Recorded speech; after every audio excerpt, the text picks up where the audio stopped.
Everybody, MLS is in the middle of the conference semifinal round, and we are going to discuss some of the games from the first round, some of the games from the conference semifinals, look ahead a little bit. Episode 160, Sons of a Pitch Soccer Podcast.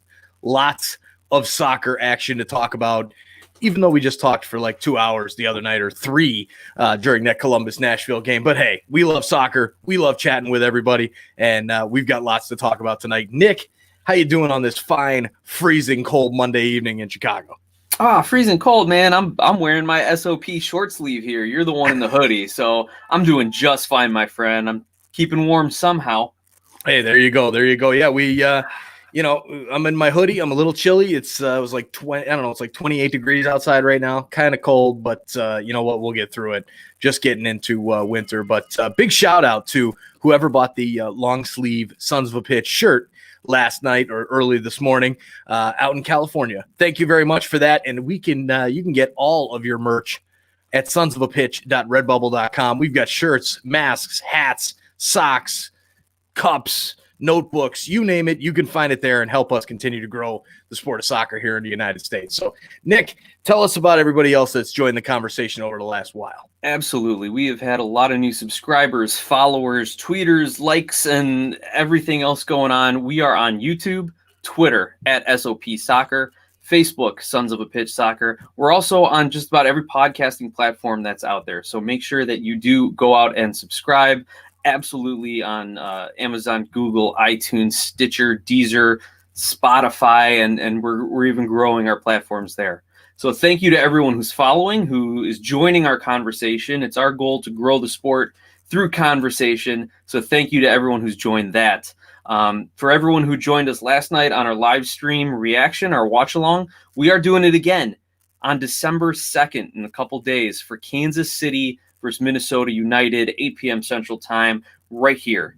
We will be here talking about that game, sharing all of our live reactions. So join us and make sure that you contribute to the conversation. We usually have like 50 or 60 people or something like that, at least, talking at any given time. So great to have an excellent conversation.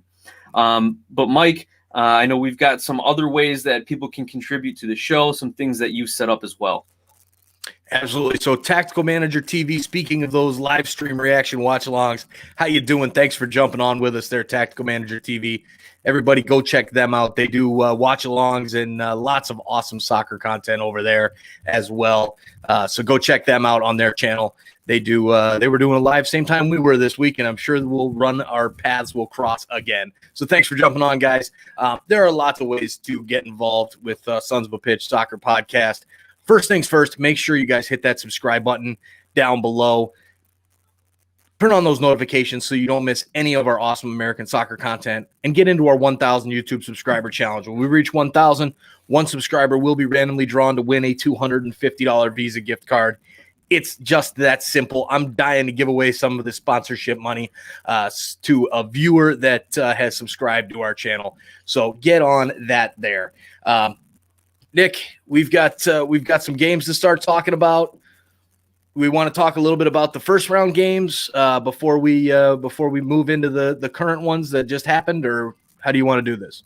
Yeah, let's you know what, we're going to touch on the USMNT, we're going to touch on the playoff format, we're going to hit up transfer news, but we're definitely starting with the actual games, the action, the playoff recap. So let's go through that first round, not the first round, but the last round of games, and then we're going to get into the conference semifinals here. So I'm talking Toronto, Nashville, I'm talking Philadelphia, New England, I'm talking Seattle, LAFC. And Mike, you're our north of the border guy. You're the Toronto super fan. Got the Jays hat going tonight. So I'm going to let you kind of set the stage for what happened in Toronto's game against Nashville. Before I get into that sob story, first up, Jose Mera joins us as well. Much love from Seattle. His team actually wins. So congratulations, Jose. Hopefully they'll do well against FC Dallas as well. And Jan Stepp is here as well. And he says, hello, Tactical Manager. Thanks to you, I found this channel also. So he saw us in the chat there, and Tactical Manager says, got to support to help U.S. soccer grow. Absolutely. That's the goal. We got to work together. We got to keep growing this sport here in the USA. It is not big enough yet, and one day we'll get there. Toronto FC Nashville. Oh, my God. Where do I begin? I did touch on it the other night in our last episode when after we had watched the game. I haven't calmed down much since then. Toronto FC was completely blown off the field by an expansion side in Nashville. Now, what you saw them do against Columbus, it proves they're a good team, but Toronto has much more talent than Nashville. They should have gotten the W. However, they didn't. They need to get rid of Josie Altidore. That's the first step. Goodbye, done. Never play another game in a Toronto FC jersey. The guy has done a lot of great things for that club. Thank him for all the things that he's done, and it's time to move on.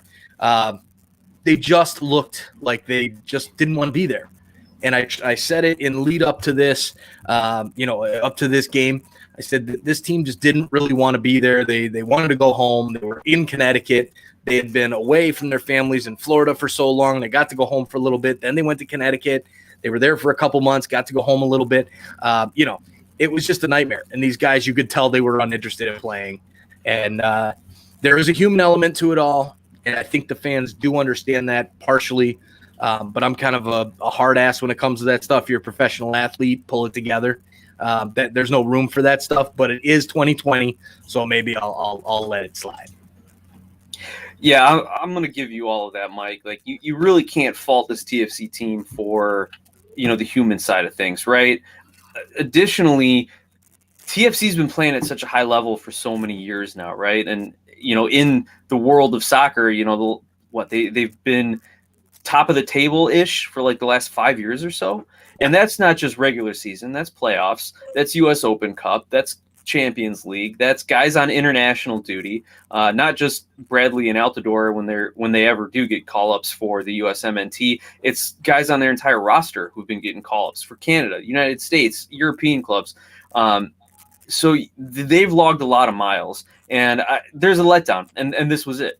So not totally unexpected. I think TFC fans are smart enough. Hopefully, I always wonder about how sports fans and their IQs and what's going on here. But you know what? TFC, they were right there in the hunt of the Supporter Shield. So they had a great run this season as well. And let's touch on a comment here from Jose Mera, as well as an email we got in from one of our regulars here. Jose Mera says something tells him the environment is a bit toxic in the TFC locker room and they need a new generational change. And then we received an email from John who had said they got to move on from Altidore. It's too much. So, Mike, is that something that you've picked up on? Is there a change in the locker room? Is there a toxicity in the locker room? Is there a change that the roster needs to get completely made over? You've got a newer general manager, right, who took over for Bezbachenko. So, what do you think is going to happen with Toronto in the offseason here? What do they need to do to compete for trophies again? Well, and I'm going to kind of jump a little bit ahead in the notes here tonight with some news that broke a little bit earlier, a couple hours ago. I don't know if it was if I would go as far as toxic in the TFC locker room. Obviously, it was different, right? Michael Bradley, who has been the leader and captain of this club for the last 5 years, was out a lot this season with injury, right? So when you're out like that, you're away from the team when the team is playing in a different place than your hometown. So he was out. He was away from that team. They didn't have the leadership of the captain there. As well, you had Josie Altidore, who was extremely, extremely public about his feelings and even sat out on a game due to the racial injustices, perceived racial injustices that, were going on during the season. So you have a player who is making that public and is sitting out. That hurts the locker room. That hurts the rest of the team. Yeah, they're going to say, hey, we stand behind our guy and all that. But again, you look at that guy and you go, dude, what the hell, man? Like, we're out here. Like, why can't you come play? Like, get out here, man. Like, it separates the team. So I think there was a little bit of an issue. So that does fall on Altidore to me, and the leadership, a little bit of leadership. But as far as the news that just broke is that TFC did not extend or pick up the option for Pablo Piatti. Now, if you go back and watch our team preview for Toronto FC back in, it was like February, and we did it with Dwayne Rowan. The way that kind of the whole preview went was TFC took a big gamble with Pablo Piatti. This was he is that piece to take the team over the top, to get them from losing MLS Cup final to winning. Kind of like the old Victor Vasquez back in 2016 into 2017 piece. Now, Piatti, everything needed to break well. He did well. He came in, he played well. I'm not going to say it was horrible, but he didn't light the world on fire either. He was important, and you could see that when he missed the last few regular season games. But what I'm seeing with this is that was the shot. They were going for their window was about to close with Altidore, Bradley, whatnot. So that was kind of their one shot. Now that didn't pan out. Piatti's gone. That opens up a DP spot. I truly have to believe that the management team with MLSE, Ali Curtis, they got to be ready to move on from Josie Altidore. The guy doesn't play games. Regardless of his antics on and off the pitch, the guy isn't playing in games. He's not scoring. He scored 1 goal this season in the regular season. 1. You can't pay a guy $5 million and take up a designated player spot to score 1 goal. Not for TFC, not for any team in MLS. So I think that's now that Piatti, they said, you know what, we had our shot, that's gone. So it's going to be a bit of a rebuild. They're going to rebuild around Alejandro Pozuelo and Ayo Akinola. They're going to look for another striker. I know they are. And possibly maybe another winger, maybe even a defender. I don't know, but they're going to do a small rebuild. As Jan Stepp says, they should get Javinko back. I agree. I love Javinko. He's tearing up Saudi Arabia right now. But they're going to I think they're going to go with a small rebuild. And we'll touch on the coaching piece later on. But Jay Jardim jumps on. He says they need to move on from Josie. Yep. I think they'll try and get Piatti on TAM. That is a possibility, but they have locked up all their TAM, Jay. So with that Mike Bradley full TAM contract, Movinga, a couple other TAM pieces that they have, Erickson Gallardo's on TAM. They're probably going to move on from him. He had a next shot. There's going to be some moves, but it's going to be hard to put him in TAM, the TAM type category. Could happen, but that might be tough. But I think we've spent enough time on a team that is out of the playoffs when we're going to touch on their coaching situation later if we have time. So those are the thoughts. Nashville moves on. They end up playing Columbus. We'll touch on that here in a few minutes. Philly and New England. New England goes through, knocks out the reigning, your supporter shield champions. Like it's nobody's business. It's like Philly didn't even show up. Absolutely. New England with the 2-0 victory. To me, and I think what we see a lot of in MLS is if your stars perform, you're going to win the game. Like that's the way the roster is set up. That's the way the rules are given. And that's the talent that's being scouted by these clubs, right? They're looking for big name stars to come in to elevate the talent on the field and to elevate the profile of the club, the player, make money off of it. It's everything. It's marketing and scouting and tactics and talent. Like it's everything. It's really hard for an MLS club to get it right. Philly seemed to have it right this year. They did have it right. They won the Supporters Shield. Yeah. They smoked most of the teams in MLS this year, but their stars failed to perform like it in this game against New England. And in the meantime, you had New England's guys playing some of their best game. and they continue in their next round against Orlando to keep that roll going and find the net 3 more times to beat Orlando City. We'll get there in a second. But for me, Mike, I'm okay talking about teams who are out of the playoffs because we're going to keep talking about teams who are in the playoffs over the next couple of weeks. So I'm fine with that. But for me, and I was thinking too, we might want to do sort of a kind of like a post-mortem of all the teams for the season. Maybe 10 minutes a piece, something like that. Yeah, write some eulogies.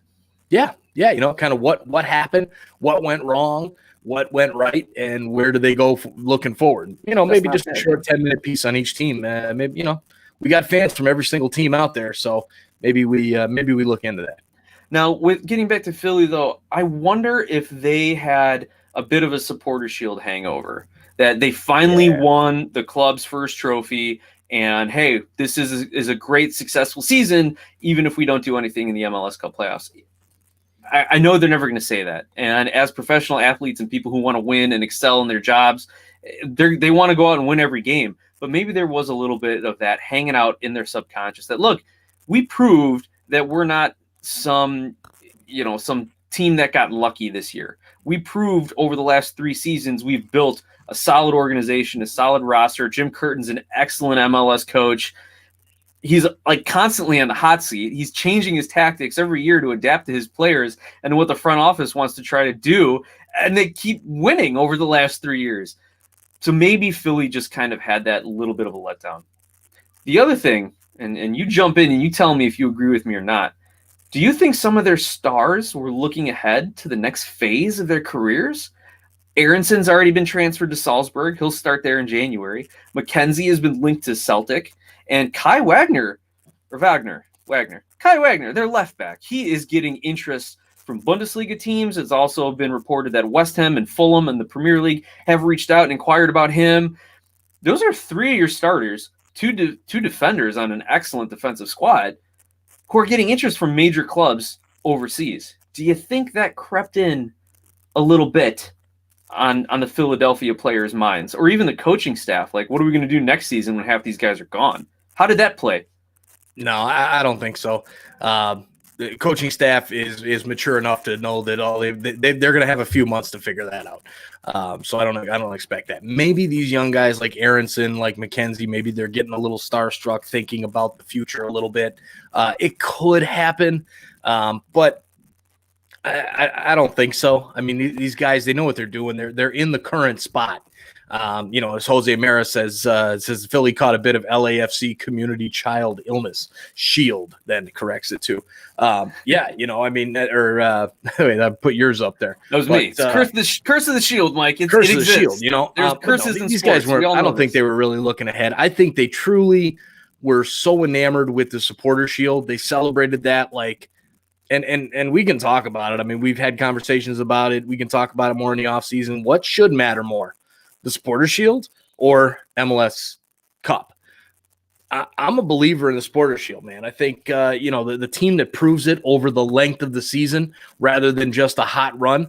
I mean, look, I know Shooter McGavin here on as a New England fan. If New England gets hot like they are right now, and then they go beat Columbus, they go into the MLS Cup final, say FC Dallas goes on a run, beats FC Dallas, and they win MLS Cup. Now, it's New England. They're the Buffalo Bills of MLS. It'll never, ever happen. I'm sorry, Shooter. You'll always lose an MLS Cup. No, I'm just kidding. If they do make MLS Cup, I'll be rooting for them just so that they can break that curse. But, no, it's what's more important. Like, to me, the Shield, it's a body of work over the entire season, not just somebody getting hot in the playoffs and moving through. So that's my take on it. I mean, I could change my mind on that, but I think they took that way too serious there, the celebrating of the Supporter Shield. They just kind of bombed out in the first round of playoffs. They're like, oh, all right, well, yeah, we're going to play. We're better than this team. We've beat them all season long because they beat them 4 times this year and then lost the 5th time. So, I think that's pretty much the gist of it. Yeah, and you said it in our playoff preview. Like, how do you beat a team 5 times in a season? Like, those are huge odds to overcome, and they did, and Philly didn't. If I was looking at it more of one game at a time, and Philly was the better team in every game.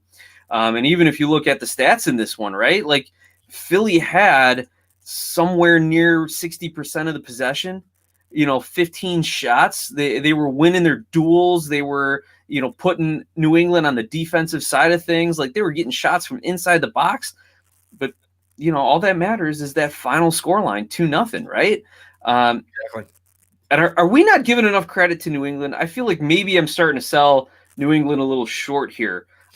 Maybe it's because I just don't know what to make of Bruce Arena's career, like how he can do so well and then, have a huge collapse with the men's national team a couple times and then come back and take this floundering New England team and get them back to the conference finals in just under 2 seasons. And I don't know much about Bruce Arena. So if anyone out there has been following his career a lot more closer than I have, I mean, what does he do in the training field? Because I don't see him being very active on the sidelines during the games.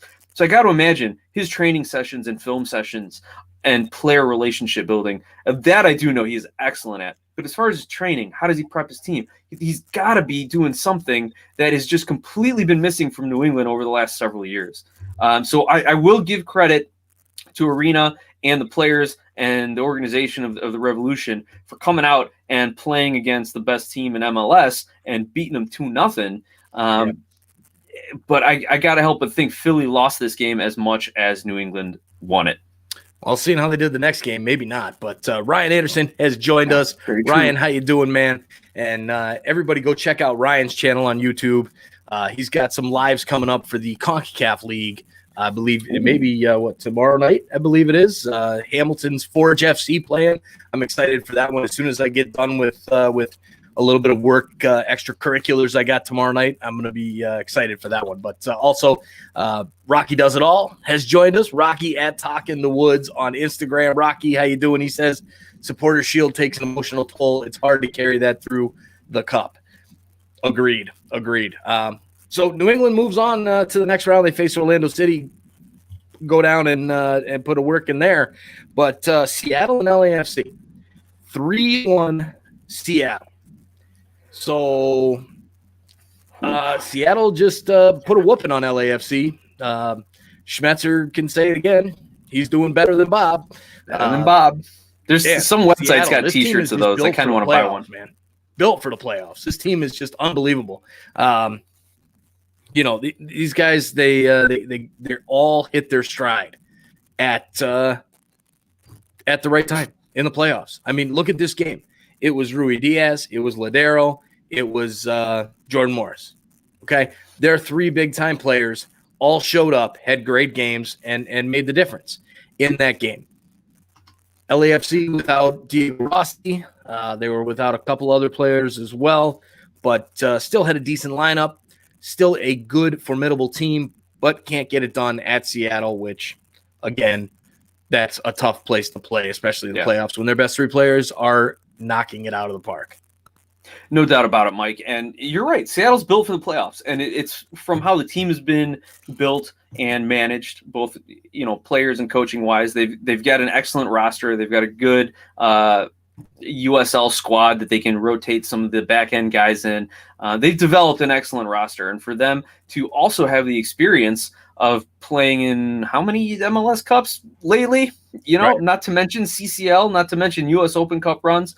This team is experienced and still hungry every year. The other thing, I remember hearing a story about Brian Smetzer's coaching style last season, I think 2019 season, where the first half, remember, Seattle's a second half of the season team. He's just kind of letting his guys figure it out. He's not really putting tons of pressure on him. He's not really hammering in that we got to do this, we got to do that. And then the second half of the season, it all kind of comes together, and he massages things, he tweaks things here and there. But that all starts with player scouting and development, and that's what Seattle has done so well. So then you get into a situation like this where you're coming up against an LAFC team, a team who you've knocked out of the playoffs the prior year, a team who should be coming in hungry and ready to go, a team you can't underestimate when you're missing guys like Rossi. And Seattle handles them. They come out, they dominate possession the first half. They go up, 2-0 they're up 1-0 at half, and then they score their second one in the 66th. but just have been in control that whole game, right? I never really felt like LAFC was going to come back and do it. Now, I'll give credit to Bob Bradley. He did what he thought he needed to do, making some subs at halftime and early on in the second half, trying to shake things up. They do get a goal in the 77th, but it didn't feel like they were ever really threatening. Vela didn't have it in him. He didn't seem like he wanted to be there. And something we're going to talk about a little later, he steps up and misses a penalty kick in that first half, and that really kind of just was the microcosm of the entire night there. So that's kind of my take on Seattle. They're really, really good, Mike. Really, really good.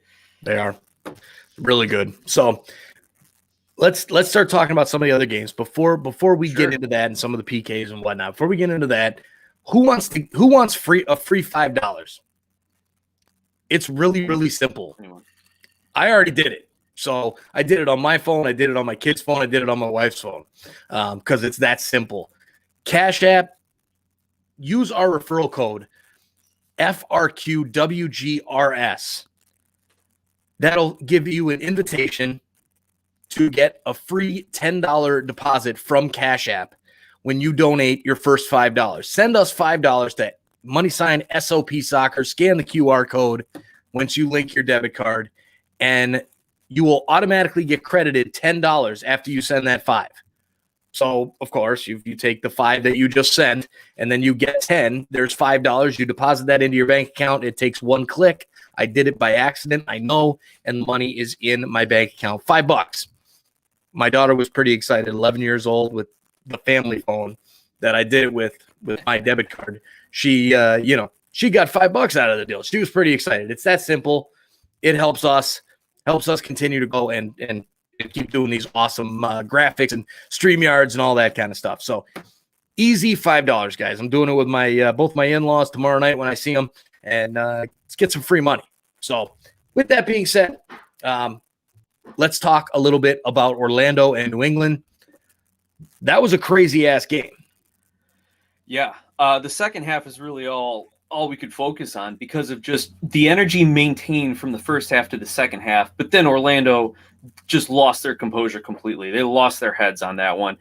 You saw red cards. You saw arguing with the referees. Perea comes in on a ridiculous challenge. And if anyone out there says that, oh, that wasn't a red card, maybe a yellow, then you're blind. You're worse than the worst officials. There's a freeze frame out there of his tackle where he is literally like lunging in at the back of the Revolution player's leg, studs up, and he catches him high up on the calf, studs up. Clear red card. He didn't even argue it. He knew it was coming. He got up and left. It was Nani who was the one that then gets a yellow card for dissent because of how he's screaming at the referee and pulling on the ref's jersey. Right. Orlando totally lost their composure. Usually Nani's emotion gets your team fired up and it helps build on what they're trying to do in the game. But in this case, it totally collapsed everything, and they just could not get they just couldn't get it back together. Once they lost it, they couldn't get it back. New England walks away with it. So that's kind of my take on the game, Mike. What were your thoughts in watching New England, Orlando, and what did you see? Well, I was surprised with how quickly New England came out in this game. Usually when you're on the road in a playoff type game, you kind of not really sit back, but you just try and hold yourself for 15 minutes or so, kind of get that initial rush out of the way from that home team, and that did not happen. New England came out and just stepped on Orlando's throats. First, they scored 2 goals in what? I can't even. I've got the 25 minutes. Carlos Hill with the penalty kick, and then Gustavo Bo 8 minutes after that. I mean, this was all of a sudden it was 2-0 New England in Orlando. There's that frustration starting to set in for Orlando City, who is figuring. I mean, this is a team who was probably mentally preparing for playing against Philadelphia, the best team in the league. And then there's always that thing in sports, and that's something about playoffs, especially with one-on games, is, you get this mentality like, oh, well, they're the 8th seed. We can beat them. We're the 4th seed. We got this. We're at home. We got this. And then the other team just came and just killed them right off the bat. So I think that might have set in. Them going down 2-0. They started to take over the game from that point. And that's, at that point, once New England got that horrible tackle, they just lost their minds. And you just can't do it. I can't believe Nani didn't get sent off. From what I was reading on there, he had pushed or touched the referee like 3 times while screaming crazily, and he'd been doing it all game. So the fact that he didn't get sent off is mind-boggling to me, and that just all it does is it just sets the expectation in all the fans' minds that MLS does prefer and give special treatment to the bigger name players, right? And that sucks. He should have been sent off right away. Junior Uso got the back into the game at 2-1, and then Bo in the 86th minute to bury it and put it away after they were already up by a man. So, Jan Stepp over here in the chat says, hit that like button, guys. Everybody hit that like button. I think we're already at 11 already, which is very high at this point for a podcast episode. So, Jan Stepp, thank you for reminding everybody to hit that like button. New England goes in and knocks out Philly. They beat Montreal in the first playing game, whatever. Montreal sucks. Thierry Henry's a horrible coach. And then they played Philadelphia, beat the best team in the league, and here they go, knocking out Orlando. Next up, Columbus. There you go. Hey, real quick, just to touch on Junior Urso, he looks to be a great find for Orlando City. This is his first year with Orlando City. Previously, he was with, Corinthians down in, is that Brazil? Yep. And then, played a little in China, bounced around a little overseas. But he's 31 years old. He's a defensive mid, but can spring an attack. Absolutely. So right now, transfer market has him valued at about $1.65 million from over the summer. But he looks to be a good find. He's a guy that they could probably keep on a TAM contract for another season or so, or another season or two, and just help maintain some of that depth on that roster. He looks to be a good find. Solid player. Just keep those emotions in check, and you'll get the most out of him. That's what I'm thinking, Mike. All right, so the last game here to discuss before we move into a little bit of the rumors and all that kind of stuff. The game we did a live for last night. Great live. We had over 2,000 views. We had great conversations, 40-something likes. It was a great time. Lots of new subscribers. A great time. Columbus staves off the Cinderella team. Took extra time, but they did it. Yep. And there you go. Columbus moves on over Nashville. A very valiant effort from Nashville SC. They did play well enough to get the game into extra time, but unfortunately couldn't hold it down. Columbus ends up getting 2 goals in extra time there and sealing it. So a good victory for Columbus because they did get that victory. That's all I can really say. I mean, Nashville was hot, so I guess there's positives there. They were down a few guys with COVID. Good job, Columbus. Yeah, and a great season for Nashville. Continuing our topic of talking about teams that get eliminated. Excellent season for Nashville. An expansion team that gets to the conference semifinals. That's great. But really what I am excited about for Nashville and Nashville fans is the way they've set up their roster. They have an excellent mix of youth, of veteran players, and guys coming into their prime. They have an excellent mix of MLS vets and international players, and then you've got Gary Smith at the helm and an excellent Nashville organization as well. They're going to get that new stadium bump. I think in 2022 it's supposed to get completed. So how crazy would it be for them the first year in a new stadium that they're contending for an MLS Cup? Not outside the realm of possibilities there, Mike. So I really love how Nashville has set themselves up. I mean, you got a guy like Alex Mule, you got a guy like Dax McCarty, who's their captain. They're going to set the culture in Nashville for the next 4 or 5 years. And those are 2 guys who you can rely on to do it right.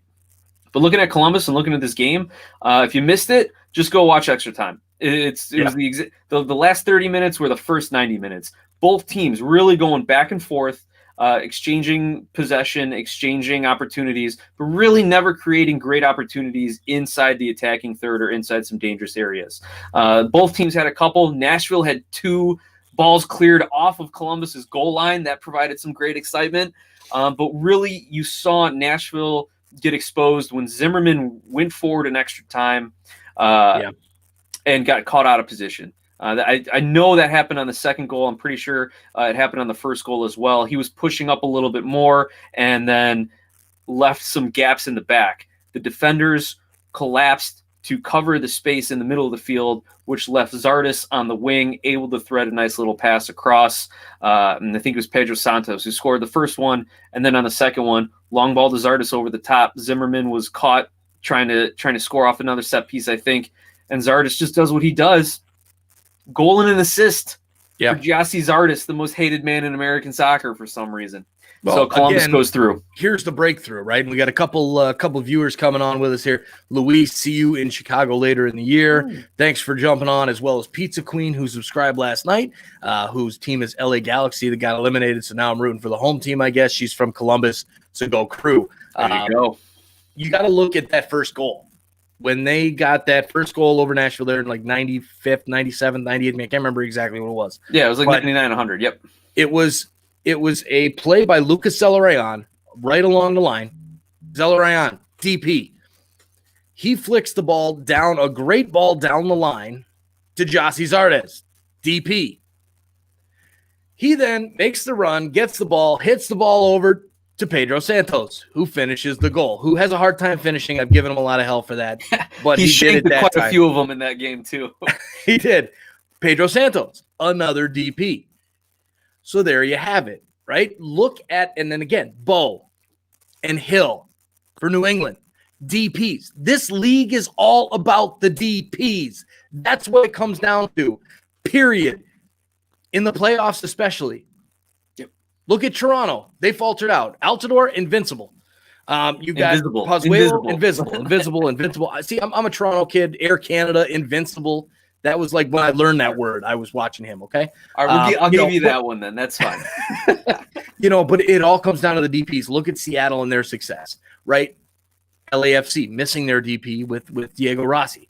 It all comes down to those players when you look at it all. And, Portland missing their DP and Sebastian Blanco gets knocked out. Dallas, I don't even know who their DPs are. But anyways, it comes down to that. Look at that goal. And Columbus, their DPs got it done when they needed to, and they're moving on. Facing a team in New England who they got through to the next round based off of their DPs. Seattle, it was all their DPs. So there's a trend here, ladies and gentlemen. Pay attention to who those guys are. And if your team has good ones, you're in for a good season. Absolutely. Here's another short-term trend that I noticed so far this playoffs. The impact of missing a penalty kick on the rest of the game and the rest of your team's performance. I can't remember when I've seen so many missed penalties in such a short amount of time. You had in the first round, Maxi Morales missing his opening penalty kick, or NYCFC's opening penalty kick in their shootout against Orlando. That set the bar. As soon as he literally set the bar. He hit the crossbar with his shot. And I'm looking at it going, well, they're done. If he can't hit it first off, that's going to really creep into the mindset of the other NYCFC players, and they got knocked out. Chris Wondolowski misses his first penalty for San Jose. Can't undersell Tim Melia on this one of the best to ever do it in MLS between the sticks there. But for him to save 3 in a row, that's some terrible penalty taking by San Jose as much as it is good goalkeeping by Tim Melia. So Wando kind of sets the tone there. Carlos Vela had the chance to tie up that LAFC Seattle game in the first half, takes a terrible penalty kick. He just wasn't in it. So his head wasn't in it, didn't have good form. Maybe he was still shaking off some rust, but after he did that, he was invisible the rest of the game. Like, he just didn't have that confidence in him to go out and score some goals or to start bending some stuff in that he usually does from 20, 25 yards out with that left foot. And then Nani misses the penalty kick early for Orlando City as well. Bad penalty kick, good goalkeeping, but I think a worse penalty kick from him. I think he got probably called out a little bit for some penalty kick antics where, like, he runs up and then goes so slowly. Technically, he's still moving forward, but pretty practically he's stopped. And maybe he had that in his head. Maybe the league said, we might call that against you the next time. So he was probably in his own head, misses the penalty kick, and then Orlando City, again, completely unravels in that second half. So that's one trend that I've noticed, at least in these playoffs. It seems to have helped write the narrative on some of these games. Meanwhile, New England, who's converted penalty kicks, they're on a roll here. So I think at least in the 2020 MLS Cup playoffs, that is something that can hold sway on the game. And on top of it, you got to score goals, Mike. Goals are always at a premium in playoffs. Yeah, I think the biggest thing it comes down to is for the hockey fans out there, man, my Canada is coming out tonight. And Ryan Anderson says we need to set up a brand for Pozuelo like Air Canada and Invincible. Something like that. He deserves it, or we can just go with the easy MVP or MV Pozuelo. Hey, Ryan, joint business venture on Redbubble there. Create some cool graphic and throw it on Redbubble and see if we can get Alejandro to jump in with us. But, look at in hockey, you get a two-man advantage. That turns the momentum of a game, period. When a team kills a two-man advantage, that turns that team around. They are pumped up. They're ready to go. The momentum is now on their side. I think the same thing goes for penalty kicks, right? Because you get a penalty, and if that goes in, it's a goal. You go on, you've got the momentum. If it gets saved, even back to Toronto against Atlanta back last year in the Eastern Conference Finals, and I think it holds a little bit more weight in the playoffs because it is that one-game playoff. But you look at Atlanta and Toronto, Atlanta was up. I mean, this game was over. Martinez steps up to take the penalty kick, and Quentin Westberg gets the save. If he doesn't save that ball, Atlanta is an MLS Cup last year instead of Toronto. So it's huge for momentum. It's kind of like that two-man advantage in hockey. And I mean, that's my take on that one. But Jay Jardim has some comments about Pozuelo. He's great, but he's super slow. Yeah, he does need a number 9 that can that has a good football IQ. When he was linking up with Daniel Young, he jumps on. He says Orlando Sky Blue Citizens podcast. Daniel, have you released an episode yet? We haven't seen anything from you there. Let us know when you're releasing. We'll send you some promos, and everybody go check out Daniel's new podcast whenever he launches it there. But anyways, we shall continue. Absolutely. So that kind of wraps up our playoff recap. That wraps up the recap. Yeah, sure. Sounds good to me. But we're looking forward to the next round. A lot of action. We're going to be calling the Kansas City-Minnesota game on December 2nd. So make sure you like and subscribe so you can get the notifications. Join us. Keep the conversation going. Keep everything humming over here. As we kind of reach a little bit of a break in transition here, we want to thank some of our sponsors for the show. We want to thank especially Donovan Food Brokerage, who's been with us since about day one of doing this podcast. Donovan Food Brokerage for all your food service and vending needs, whether it's K through 12, vending machines, transportation. Look them up at donovanfoodbrokerage.com. Additionally, thank you to Nice Premium Iceland Pure Spring Water. Cold, crisp, refreshing. I don't care that it's wintertime here in Chicago.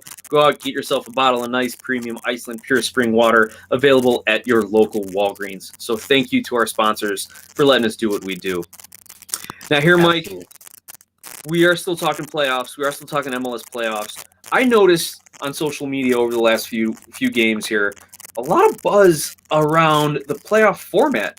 A lot of people don't like this single elimination format. And I'm not sure what to make of it. And if I remember not too long ago, people were hating on the home and home playoff format as well. So is this just a case of everyone hates what's going on right now, grass is always greener? Or do you have an actual beef with the MLS going to this single elimination tournament here? No, I'm all for it. I mean, the two legs, it does give a good advantage to the home team because they actually get something. They get that second leg at home, the away goals, tiebreaker, things like that coming in. So it does usually pan out that the better team will win over 180 minutes rather than 90. The more games, it's like a best of 7, a best of 5, best of 3 series of the other sports. The better teams usually progress the longer the series because they have more time for their talent to impose on them. I think it's the grass is greener on the other side type deal. It's a lot of upsets. It's fun. It depends on what you're going for. If you're going for the March Madness craziness idea like NCAA, which God, RIP March Madness, man. We didn't get that last year. Hopefully we get it again this year. But like, if that's what you're going for, cool. It's living up to the expectations. You've got New England and Columbus in the Eastern Conference Final. If anybody would have told me it was going to be New England and Columbus in the Eastern Conference Final in the beginning of the season, I would have told them they were crazy. So you get that aspect. Right. People are going to bitch just to bitch. That's how they do it. For me, the playoffs, again, I'm not all for the playoffs. For me, I'd rather see the regular season play out, and you've got your cup competitions. They should have an MLS Cup competition throughout the season that's stretched out. Not, since you do have two different countries, not, Canadian Championship, U.S. Open Cup, but maybe do a MLS Cup throughout the year, starting in April, May, June, ending in September, right? Okay, kind of like an FA Cup over in an FA Cup in England. But the main trophy is that season body of work. And we can have this conversation another time. Probably in the off season is a good time. So throw that in the notes. We can talk about that. But instead of pro rel. But we don't need to go there. There's already enough anger on the internet. We right? Don't need to go exactly. A couple more comments here before you go. Guys and gals like me fitness. Brian White, sup fellas. Hope Columbus gets derailed. All right, so he's going for New England on that one. And then, of course, Jay says two legs are better business-wise. Agreed, they are better business-wise. Right. So you're getting two home games, So, and then Daniel Young, MLS League Cup. Hey, maybe there's the idea. Absolutely. I mean, as long as the playoffs do something that favors the higher seeded team, the team that can put together a better body of work. You don't want this to turn into like a terrible version of the NBA playoffs where like half the teams get in and you've got a team like the Spurs who just bench all their starters for, you clinch a playoff spot and then you don't play for half the season. You don't want the MLS to turn into that, because then that is bad for business. Right. But again, the problem with the double elimination, or not double elimination, but the home and home thing was teams were parking the bus. Away teams were parking the bus. Yeah. Lower seeded teams were just playing for a 0-0 draw and then, trying to steal an away goal or something like that. So it wasn't entertaining to watch. And the MLS, granted, they've been around 25 years. They still need to make sure they have that excitement factor. I applaud them for mixing things up over just a couple 3 decades here in all the different playoff formats they had. But you got to make sure that the higher seeded teams have a decided advantage, giving them something to play for during the season. Unfortunately, this year you didn't get anyone with buys. You expanded the playoff field for the Eastern Conference. So I'm all for giving the top 2 seeds of each conference a bye. That's a huge incentive. But there's got to be something like that. And you're right, Mike. We're going to talk a lot more about this in the offseason, but it's been buzzing around the internet. I wanted to bring it up today and get your take on it. So thank you for that, man. I also want to get your take on this first bit of kind of transfer news rumor mill going on with TFC. Greg Vanney, is he on his way out? Like, I saw something that there's going to be possibly an organizational change, either with him, with a new GM or manager, or someone who can influence that. What have you been hearing about that? I haven't heard much about it. I don't really hang out on TFC Twitter too much. Ryan Anderson says, sorry in. I'm not for, and Jay Jardim goes, oh boy, going to get Ryan going. I'm not for it. I think you let Vanney ride it out. I mean, the guy has done nothing but bring success to TFC since he came on. Now, has he made some bad decisions? Of course. Has he hung on by the skin of his teeth a couple times in 2018? Yes. But the guy has done nothing but win with TFC over the last 5 years. I mean, you got to look back. This is like 2012 me hanging out, watching Paul Mariner and, Aaron Winter and, the TFC losing 9 straight games to open a season, just, complete trash. This team is consistently good. Now, should they have done better in the playoffs this season? Absolutely. Should they have won the Shield this season? Absolutely. They never should have lost it. But that's not a reason to get rid of a coach, especially when a team is playing outside of the country that they live in, without their families, without all that. They're in a completely different place. They're on the road the entire season, basically, except for 3 home games at BMO Field. Well, 4 if you include the New York City game way back before the pandemic started. But 4 home games in a season, and you're telling me that we need to maybe look on and get rid of that coach? I don't think so. You stick with Vanny. Yes, he had the issues with Altidore. I think he moved the players out. Get rid of Altidore. They've gotten rid of Piatti, at least his option as a DP. So they might pick him back on Tam or something. But Jason says, Jay Jardim says, give him the players he wants. He's been asking for wingers since 2017. Well, again, they did bring in a winger. Erickson Gallardo hasn't panned out to anything. They bring in Pablo Piatti. He did well, but there's room to grow with that. I think if you move on from Piatti, you move on from Altidore, you bring in 2 big time.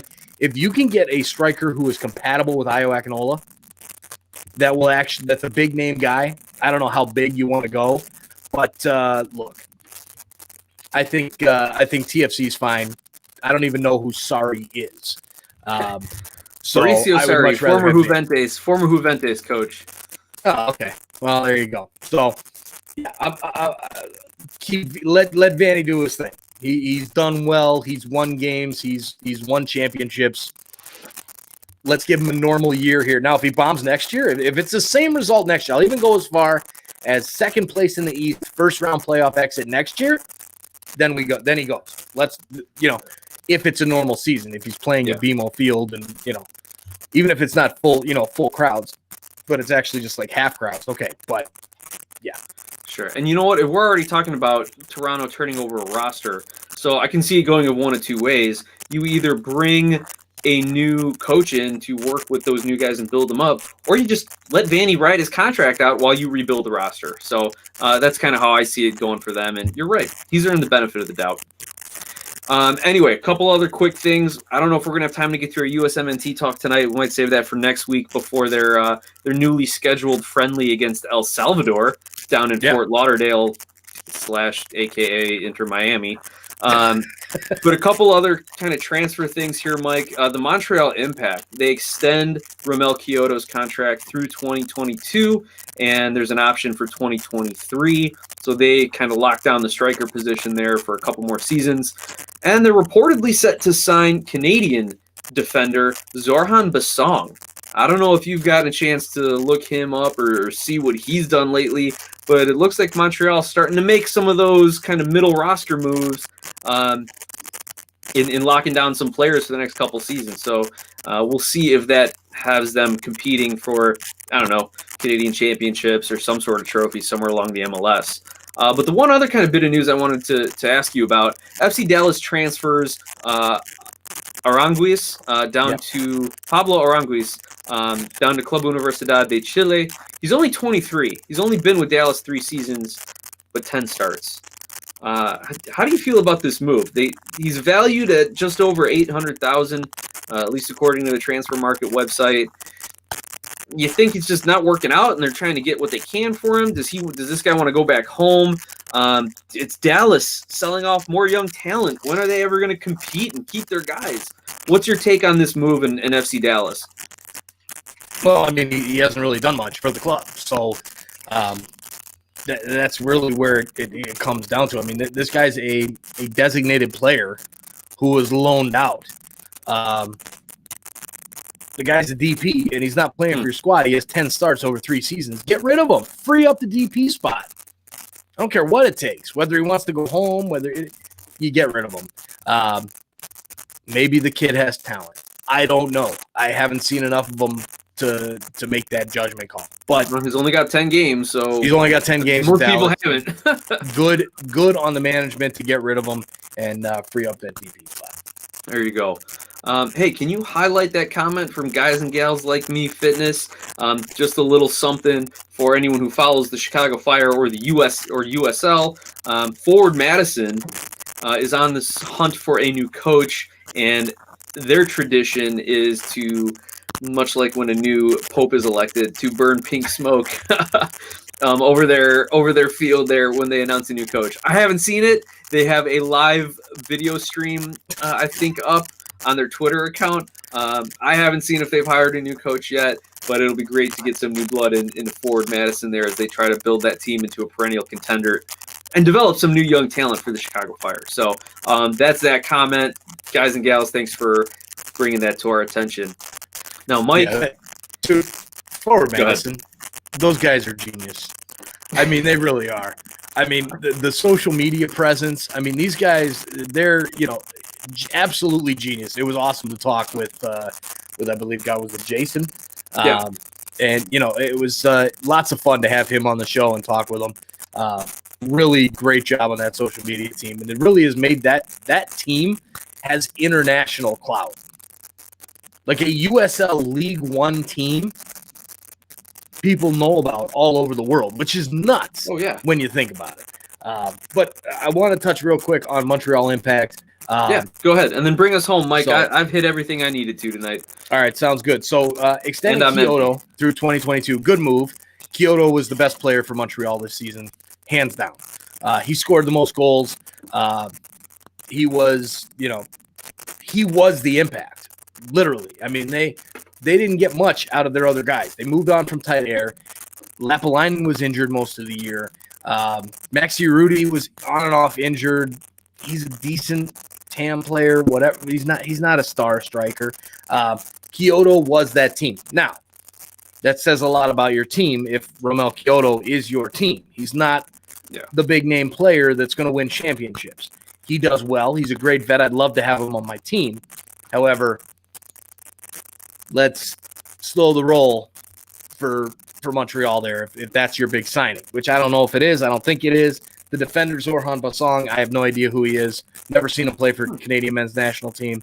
So I don't know who he is. Maybe he's a young kid that's ready to come up. But Guys and Gals says FMFC Forward Madison is the greatest front office in the world. It really is. Those guys do a great job. And I can't wait until they can get back to playing in Madison because we're going up there, man. And we're going to get that behind-the-scenes look with Jason. But I do want to touch on with USMNT, we will go into our full spiel next week. Well, it will be next month. On the 7th in our next regular episode. They did release the roster today. Some interesting names on there. Kind of a January camp in December. So we'll talk more about that. The game will be at Inter Miami Stadium in Fort Lauderdale against El Salvador. Hope is to be able to do a live stream reaction. We did one for U.S. Panama. It went well. Hopefully we can do another one for this one on the 9th. So we'll be doing lives coming up here. We've got obviously the aforementioned Sporting Kansas City and Minnesota game on Wednesday night. And then we're also looking at doing a one of the two conference final matchups, probably the Western Conference final matchup. Can't tell. Got to know what times and what days. But and then we will be doing a huge MLS Cup final live stream reaction. And hopefully before that, the USMNT game. So lots of action coming up from Sons of a Pitch Soccer Podcast. Oh, and guys and gals, with a late announcement, Forward Madison has chosen their coach. Announcement tomorrow at 10 a.m. Central. Hey, there we go. We got right. Word. There you go. The pink smoke. Did they show the pink smoke? That's what I'm wondering. Or did they just send out a press release and say, watch for the pink smoke tomorrow at 10? Oh, if they're going to say it, they're going to do it. So I'm sure there's video out there. I just haven't found it yet. Right. So overall, lots of fun. Keep growing this channel, guys. Everybody that's jumped on and hung out with us, you guys are awesome. Really appreciate you guys coming on and hanging out with us, talking soccer. Lots of fun. Tell your friends, tell your enemies, and help us continue to grow. Thanks, everybody. Have a great night. We will talk to you all on Wednesday night for Minnesota and Sporting Kansas City.